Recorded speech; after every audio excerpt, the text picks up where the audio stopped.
And the greatest sight that he'd ever seen was the Rock of Gibraltar. And that if the trade winds were ever right, because he knew that a pigeon could not fly across the Atlantic Ocean, to hop on the trade winds and go take a look. So that pigeon waited for years, and the trade winds were finally right. And he flew out and spent 3 weeks going across the Atlantic Ocean.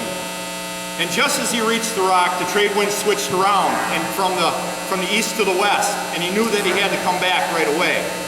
And on his way back, as he turned around the rock, his wingtip touched the rock.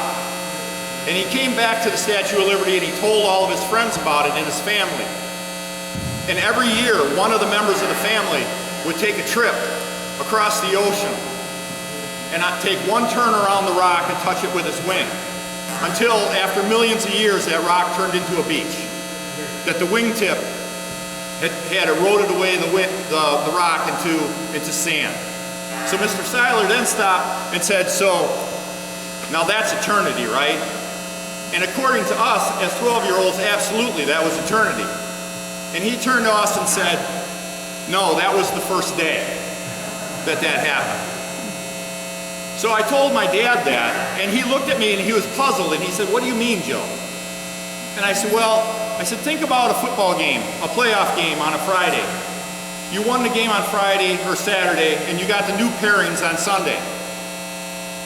And how long was that week from Sunday to Saturday again? And he said, Joe, it was terrible. I didn't sleep nights.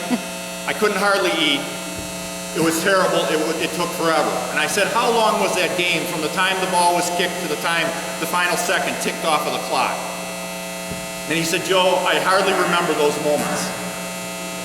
He said, so what's your point? I said, my point is this, Dad. You were a gentleman. You let Mom into heaven first.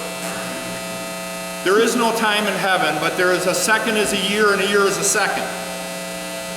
And I said, I know what's happening there right now. When we get there, all that are in front of us will be standing there and all that came after us will be behind. And my mom's words are, she's standing at the gate at this moment.